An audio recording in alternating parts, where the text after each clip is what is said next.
हरे Krishna bro जी, दंडवत प्रणाम। हरे कृष्ण। तो जिससे पहले वाले सत्र में आपने हमको श्रवण करवाया था कि महाप्रभु का पहला विवाह हो जाता है जी। तो इससे आगे कौन सी लीला है, क्या है, वो आप हमको श्रवण करवाइए। जी। ओम अज्ञानतिमिरान्धस्य ज्ञानाञ्जनशलाकया चक्षुरुन्मीलितं येन तस्मै श्रीगुरुवे नमः।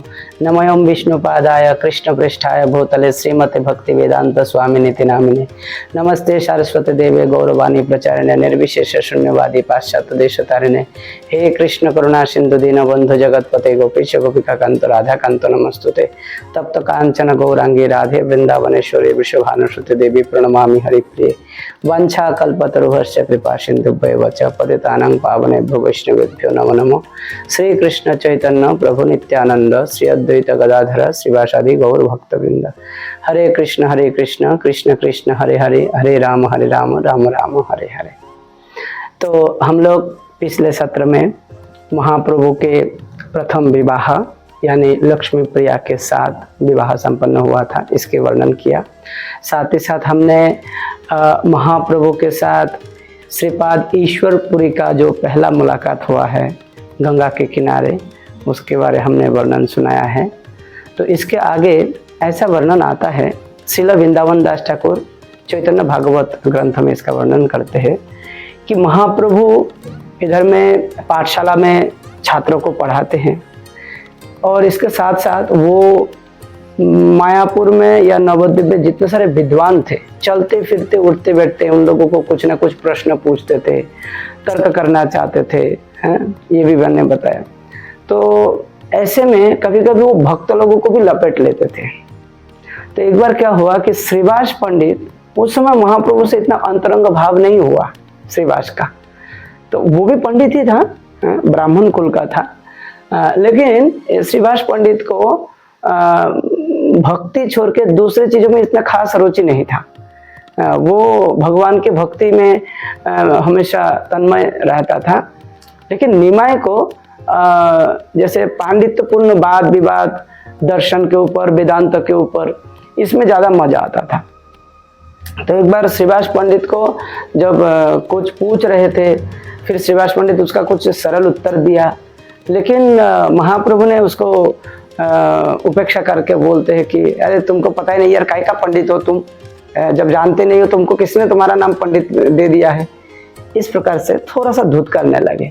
तो श्रीवास पंडित कहने लगे कि पढ़े कहने लोग कृष्ण भजी बारे, से यदि नहीं लो तो विद्याएं की करे। लोगों को क्यों ज्ञान उपार्जन करना चाहिए, पाठशाला में क्यों जाना चाहिए? कृष्ण भजन सीखने के लिए कि संसार के पिता कौन है, सृष्टा कौन है, परिचालक कौन है और सब कुछ समाप्त करने वाला, ध्वंस करने वाला, प्रलय करता कौन है, ये जानना बहुत जरूरी है। और अगर यही सब नहीं जान पाया, कृष्ण विज्ञान को नहीं जान पाया, तो उसका सब कुछ प्रयास व्यर्थ होता है। इसका मतलब ये कि हे निमाय पंडित, तुम जिस ज्ञान की गर्व कर रहे हो, घमंड दिखा रहे हो, ये किसी काम का नहीं है अगर इसमें कृष्ण भक्ति ना जुड़ जाए तो। इस प्रकार से निमाय फिर से कहते थे कि नहीं नहीं, कृष्ण के बारे में मैं भी थोड़ा जानता हूँ। तो कुछ श्लोक ऐसा बताई देते हैं श्रीवास के सामने कि देखो मैं भी जानता हूँ कि कृष्ण सबसे बड़ा है। फिर श्रीवास पंडित महाप्रभु से थोड़ा सा तर्क करते हुए कहते हैं, शई से विद्यार फल जानी और निश्चय, कृष्ण पाद पद्म यदि चित्त वृत्ति रहे। ये जो तुम ज्ञान की बात कर रहे हो, इसका परिणाम ही ये है कि जब कृष्ण के चरण में सचमुच हमारा मन लग जाए। अगर ये नहीं हुआ है तो किस काम का है? जैसे भगवान गीता में कहते हैं, श्रद्धावान भजते, श्रद्धावान लभते ज्ञान तत्पर संयतेन्द्रिय। जो श्रद्धावान है वो अवश्य अपने इंद्रियों को संयमित करके वो ज्ञान लाभ करता है। और ज्ञानम लब्धम पराम शांतिम अचिरेण अधिगच्छति। वो ज्ञान प्राप्त करने के बाद बहुत ही जल्दी उसको शांति महसूस होता है। और शांति कब महसूस होगा? जब ये सोच लेगा कि कृष्ण ही समस्त यज्ञ और तपस्या के भोक्ता है, समस्त लोकों के महेश्वर है, समस्त जीवों के सुहृद है। भोक्तारहम जगत प्रसाम सर्वलोक महेश्वरम सुहृदम सर्वभूतानाम ज्ञातमाम शांति में इच्छति। तो इस प्रकार से कृष्ण को ही हम सर्वे सर्वा समझे और कृष्ण के चरण में हम अपने सब कुछ समर्पित करें। मन मना भवो, तुम्हारा मन मुझे दे दो, मद भक्तो, मेरे भक्त बनो, मत जाजी, मेरा पूजन करो, माम नमस्कुरु, मुझे नमस्कार करो, क्योंकि तुम मुझे बहुत प्रिय हो। तुम्हारे जैसे प्रिय इस संसार में कोई नहीं है, इसलिए तुम सब शरीर संबंधित धर्म को परित्याग करके मेरे शरण में आ जाओ। अगर तुम्हारे पास कोई पाप भी संचित हुआ है तो उससे मैं तुमको मुक्त कर दूंगा।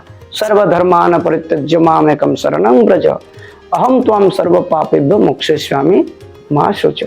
ये सब भगवत गीता का वचन है, भगवान ने ये सब संकल्प करके बोला है। तो श्रीवास पंडित निमाई पंडित को भक्ति सिखाना चाहते हैं और निमाई पंडित श्रीवास पंडित को दूसरे विषयों में लपेटने के लिए प्रयास करते हैं।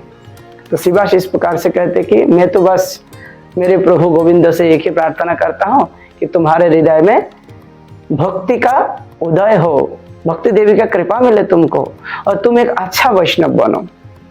तो निमाई पंडित भी मुस्कुराते हुए कहते हैं, पंडित जी देखना कि तुम्हारे इस आशीर्वाद से एक दिन मैं इतना बड़ा वैष्णव बनूंगा, इतना बड़ा भक्त बनूंगा कि साक्षात ब्रह्मा और शिव भी मुझे दर्शन करने के लिए आएगा।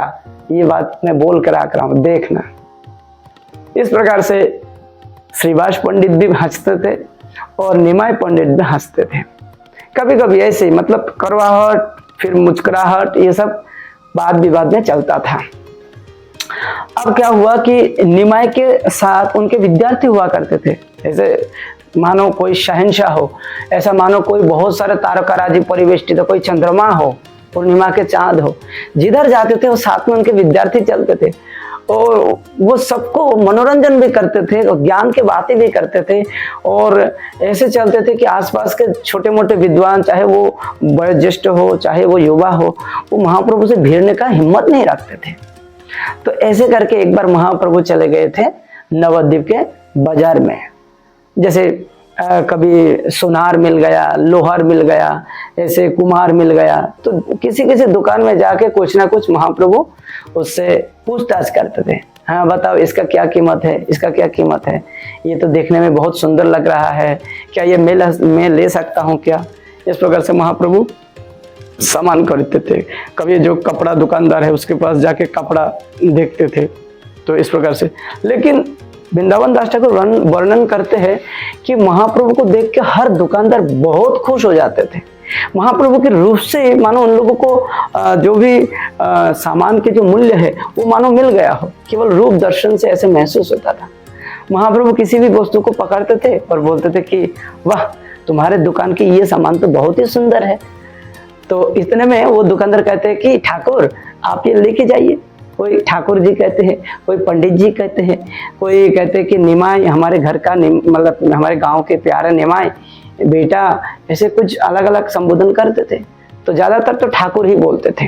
ये बंगाल में ठाकुर शब्द मतलब एक उच्च शिक्षित ब्राह्मण को ठाकुर बोलते हैं।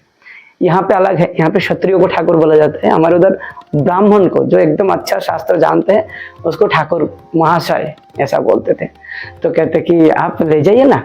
तो कहते देखो मेरे पास किंतु मूल्य नहीं है, इसका कीमत मैं नहीं चुका सकता हूँ। तो कहते कि ठाकुर आप तो बस हमें आशीर्वाद दीजिए कि हम अपने पुत्र और परिवार लेकर हमेशा सुखी रहे, संतुष्ट रहे। बस आपके यही आशीर्वाद हमारे लिए बहुत हो जाएगा। पैसा तो हम किसी से भी कमा लेते हैं, लेकिन हमें आप सच्चा आशीर्वाद दीजिए ताकि हम भगवान की कृपा हमेशा हमारे परिवार के ऊपर बनी रहे। ऐसे करके महाप्रभु तथास्तु बोलते हुए वो सामान लेके आगे चलते थे। फिर किसी और दुकान में जाते थे, जो गुड़ बेचते हैं उसके दुकान में जाते थे। कोई मान लीजिए कैसा भी सामान हो, जैसा वो शंख का माता जी लोग जो शंख पहनते हैं उसके दुकान में जाते हैं। और कुछ चावल डावल आटा तेल नून नमक ऐसे हर दुकान में जाते थे, कुछ ना कुछ बोलते थे, मीठा बोलते थे। उन लोगों को सुनने में अच्छा लगता था और वो लोग खुशी खुशी महाप्रभु को सामान देते थे। ऐसे करते करते महाप्रभु अब सब्जी बाजार की तरफ जाते। तो वहाँ पे एक सब्जी दुकानदार है, उसका नाम है श्रीधर। वो श्रीधर बहुत ही गरीब था। उसके चाल चूला ठीक ठाक नहीं था, पहना हुआ कपड़ा भी बहुत मतलब क्या बोलते उसको, बीच बीच में बहुत छिद्र है, पुराना कपड़ा पहनते थे। और उसके परिवार मतलब जितना पैसा उसको आता है, आय होता है, उतने परिवार पैसा से उसका परिवार गुजरता नहीं है, मतलब सब कुछ संपन्नता से नहीं हो पाते हैं। इसका साथ साथ उसके पास कोई खेती बाड़ी भी नहीं था। तो ये क्या करते थे कि गंगा के किनारे जाते थे, तो वहां पे बहुत सारे केला का पेड़ लगा हुआ रहते थे, छोटे मोटे बागीचा हुआ करते थे। तो वो केला का पेड़ में कच्चा केला हो, केला के फूल हो, केला के पत्ता हो, और बीच में जो ट्यूबलाइट जैसा जो हिस्सा है वो हिस्सा लाकर, या जो खोल है जिससे हमारे उधर में पितृ श्राद्ध क्रिया तर्पण आदि ये सब होता है, पूजा पाठ भी होता है, तो वो सब काट काट के वो लाते थे और लाकर वो दुकान में उठाते थे, ये सब बाजार में। तो लोग बड़े सस्ते से ही वो सब खरीद के ले जाते थे। और श्रीधर किसी भी कस्टमर को जब उसका मूल्य बोलते थे तो एकदम न्यूनतम मूल्य बोलते थे, कोई खास लाभ नहीं करते थे। सब लोग जानते थे उसकी ईमानदारी। हाँ, और इसके साथ साथ कभी लौकी, कभी कद्दू, कभी आलू, कभी बैंगन, कभी साग, कभी मूला, ये तमाम सारे सब्जियां भी वो अपने दुकान में रखते थे। तो कहते कि इस दुकानदार में जितना पैसा लाभ के रूप में मिल जाता, तो उसका 50% वो तो गंगा नदी में जाके वो आरती उतारते थे और गंगा मैया को दे देते थे, गंगा पानी में उसको देते थे, समर्पित करते थे। और बाकी जो 50% है उसको लाकर जैसे तैसे अपना घर परिवार चलाते थे, क्योंकि वो गंगा को ही भगवान की कृपा, भगवान के आशीर्वाद समझकर और गंगा के ऊपर ही मानो वो पूर्णतः निर्भर होकर अपना दुकान चलाते थे। तो ऐसे में कोई भी कस्टमर अगर श्रीधर के घर पे जाते हैं, दुकान पे जाते थे, तो वो बिना बहस करके ही सब्जी उठा के उसका कीमत चुका के वो ले जाते थे। लेकिन निमाई जब जाते थे श्रीवास के श्रीधर के दुकान में, तो ऐसा नहीं करते थे। श्रीधर के दुकान में जब जाते थे कोई भी सामान उठाते थे और कहते थे कि इसका कीमत क्या है। श्रीधर कहते देखो इसका कीमत जो है 50 पैसा। तो महाप्रभु कहते कि 50 पैसा, तुम तो बहुत ज्यादा मांग रहे हो यार, तुम तो लूट रहे हो यार बाजार में, इतना कैसे कीमत हो सकता है। देखो ठाकुर, तुम मुझसे बहस मत करो, ये 50 पैसा बोल रहा हूँ, मतलब 50 पैसा। अगर तुमको नहीं पोसेगा तो तुम दूसरा किसी दुकान से देखो, जहाँ पे तुमको उचित लगे वहां से तुम लेके जाओ ना। तो निमाई कहते नहीं, दूसरी दुकान में ये सामान है नहीं ना, तुम्हारे पास ही है, मैं तुमसे लेना चाहूंगा। तो इतना कहकर उठा लेते थे, मानो इतना बड़ा एक लौकी उठा लिया। तो एक तरफ से वो महाप्रभु उसको खींचते थे, दूसरी तरफ से श्रीधर कहते थे कि नहीं ठाकुर, मैं तुमको यह सामान नहीं ले जाने दूंगा, पहले 50 पैसा दो फिर दूंगा। निमाई कहते कि नहीं 50 पैसा नहीं दूंगा, देखो मैं ब्राह्मण हूँ, मुझे फ्री में खिलाना चाहिए, ब्राह्मण भोजन का अलग से पुण्य मिलता है, तुमको पता नहीं ये बात। इतना कहकर वो खींचते थे। श्रीधर कहते थे कि अरे ब्राह्मण भोज में जबरदस्ती करके कर लोगे क्या, मेरा मन में जब ब्राह्मण भोजन का इच्छा होगा तो मैं ब्राह्मण भोजन करवाऊंगा, अभी जबरदस्ती तुम कैसे ले सकते हो। तो उस समय महाप्रभु कहते कि नहीं ये सामान मुझे पसंद हुआ है और मैं बिल्कुल इसको ले जाऊंगा। तो इतना करके वो खींचते थे, उधर से श्रीधर खींचते थे। तो कहते कि महाप्रभु जब अपने मुस्कुराहट से एक दृष्टि में आंखों में आंख डाल के जब श्रीधर की तरफ देखते थे, तो श्रीधर का हाथ धीरे धीरे शिथिल हो जाता था और महाप्रभु धीरे धीरे खींचकर वो लौकी ले लेते थे और उनकी तरफ मुस्कुराहट करते ये लेके चले जाते थे। मतलब एक प्रकार से मानो सम्मोहन विद्या के द्वारा इसको प्रभावित कर देते थे और बाद में बिना पैसा में ही महाप्रभु सामान लेके चले जाते थे। तो फिर जब कुछ दिन बाद में दोबारा जाते थे, फिर दोबारा कुछ भेष होते। तो ऐसे करके प्रेम कुंदल यानी प्रेम पूर्ण झगड़ा इन दोनों में चलता था। तो इसी का ही जिक्र बाद में होगा जब महाप्रभु 21 घंटा तक लगातार भगवान के रूप में सबको कृपा किया था। तो उस समय कोई भी पार्षद श्रीधर को नहीं जानता था, लेकिन महाप्रभु ने अपने पार्षदों को बोला था कि जाओ उधर बाजार के पास में एक मेरे परम प्रिय भक्त है, उसका नाम है श्रीधर, उसको उठा के लाओ। तो सब लोग श्रीधर को नहीं जानता था। तो बाद में महाप्रभु ने उसके लिए संकेत बता दिया कि कैसे श्रीधर का घर पहचानोगे, कैसे श्रीधर का लोकेशन पता होगा। तो वो घटना मैं बाद में बताऊंगा। अब इधर में क्या होता है कि इस बंग भूमि में, गौड़ प्रदेश में बहुत सारे स्थान विजय करके कश्मीर से एक बहुत बड़ा पंडित केशव भट्टाचार्य, जो कि निम्बाक संप्रदाय के एक गुरु भी था, आचार्य भी था और महाविद्वान था। उनको ऐसा बोला जाता है कि वो सरस्वती का वर पुत्र है।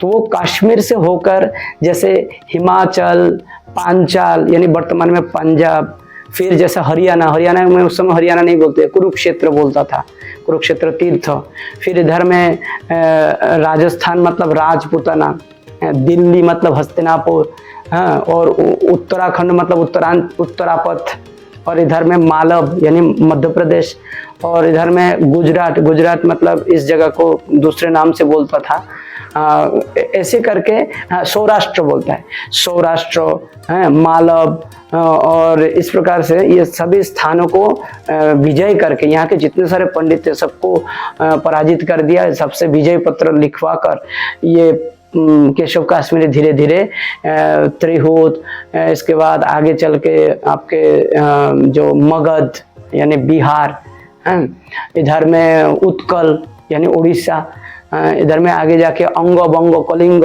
ऐसे तमाम स्थान विजय करके वो गौर प्रदेश में पदार्पण किया है। और गौर प्रदेश में पदार्पण करके ही वो अपने दूतों के द्वारा चारों तरफ खबर फैलाने लगे कि तुम्हारे इस क्षेत्र में कश्मीर से एक पंडित आया है, इसका नाम है केशव काश्मीरी। तो ये जो है यहाँ के पंडितों को चुनौती देते हैं और तर्क शास्त्र में वाद विवाद में सबका सामना करना चाहते हैं। अगर किसी में हिम्मत है, किसी में दम है, तो वो आए, इसके साथ बैठ के शास्त्रार्थ करे। इस प्रकार से जब खबर फैल गया तो सारे के सारे नवद्वीप के पंडित डर गया। यद्यपि नवद्वीप के पंडित पूरा भारतवर्ष के सबसे उत्तम कोटि के पंडित थे, अध्यापक और शिक्षक में कोई कमी नहीं था, लेकिन ज्योतिष शास्त्र में भी कोई कमी नहीं था, लेकिन फिर भी सभी लोग उनके विद्वता के बारे में सुनकर डर गया। अरे हर लोगों को पराजित कर दिया है तो फिर हम किस खेत की मूली है भाई, हो सकता है कि हमें भी पराजित करे तो हम तो बिल्कुल मतलब बुरी तरह से पराजित हो जाएंगे इनके सामने। तो सारे के सारे नवद्वीप के पंडित एकदम चिंता में पड़ गए और उन लोगों ने सब लोग मिलकर गुप्त रूप से एक समावेश किया, मीटिंग किया, भाई क्या किया जाए, इस केशव काश्मीरी नामक पंडित को हराने के लिए, इनसे बचने के लिए क्या किया जाए, अपने मान सम्मान को बचाना जरूरी है। तो उस समय कुछ पंडित कहते कि भाई हम तो ऐसे सोच रहे हैं, कुछ दिन के लिए हम किसी जगह में किसी तीर्थ में चले जाएंगे घूमने के लिए। कोई कहने लगे नहीं हमने सोचा कि हम तो अपने बेटी के घर ससुराल में चले जाएंगे। तो कुछ लोग बोल रहे कि देखो मैं तो आजकल बीमार पड़ गया हूँ, तो मैं बोलूंगा कि भैया मैं घर पे नहीं हूँ, सबको बोल दूंगा। तो ऐसे ही सब लोग बहानाबाजी करने लगे। लेकिन उनमें से कोई ऐसा पंडित भी था जो महाप्रभु से एक दो बार पंगा लेके वो बुरी तरह से हार चुका था। तो उसके दिमाग में आया, अरे हम भागे क्यों, हम एक दो चाल चालेंगे। दो चाल मतलब क्या, बोलते हैं कि हम केशव काश्मीरी के पास ये खबर भेजेंगे कि भाई देखो हमारे सामना करने के पहले हमारे नवद्वीप के सबसे छोटा पंडित जो है, जिसका उम्र केवल 15 साल के है, एकदम हम तो इसको मतलब कुछ पंडित भी नहीं मानते, मानो हमारे लिए तो वो छात्र के बराबर है, तो इसके सामना पहले करो तुम। केशव काश्मीरी को ये खबर भेजा कि हमारे जो निमाय पंडित, हमने उसको पंडित बोल दिया कि ये भी पंडित है, चलो जाने दो। तो ऐसे है हमारे निमाय पंडित का सामना पहले करो जिनका उम्र 15 साल है, अगर हिम्मत है तो।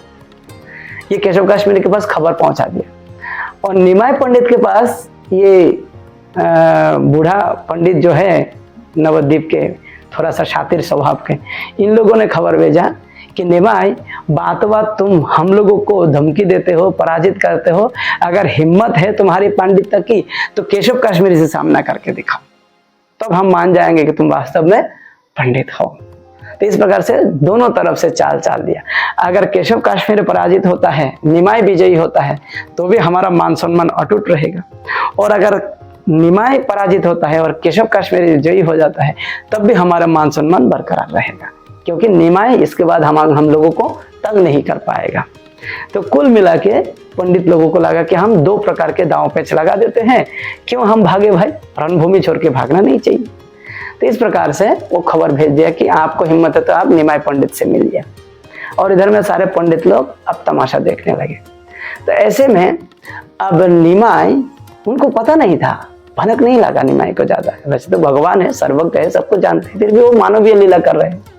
तो अपने विद्यार्थियों के साथ एक बार वो संध्या के समय, मानो पूर्णिमा रात हो और चंद्रमा आसमान में उदय हुआ है और सब लोग गंगा के किनारे बैठे हैं और वहां पे व्याकरण और अलंकार की कुछ चर्चा कर रहे थे। तो ऐसे में घूमते फिरते केशव काश्मीरी पूछताछ करने लगे कि ये 15 साल के लड़का, इसका नाम निमाय पंडित है, इससे मुझे शास्त्रार्थ करना पड़ेगा, कहाँ मिलेगा इस छोरा को? तो सभी लोग बोलने लगे कि वो तो जहां तहां घूमते रहते हैं, उसका टोल भी है, बाकी टोल में ज्यादातर समय नहीं रहता है, तो उसको गंगा के किनारे हो सकता है कि वो घूम रहा होगा, खेल रहा होगा, वहीं मिलेंगे। तो इस प्रकार से घूमते फिरते चलो ठीक है, गंगा के दर्शन भी हम कर लेते हैं, निमाय से भी हम मुलाकात कर लेंगे।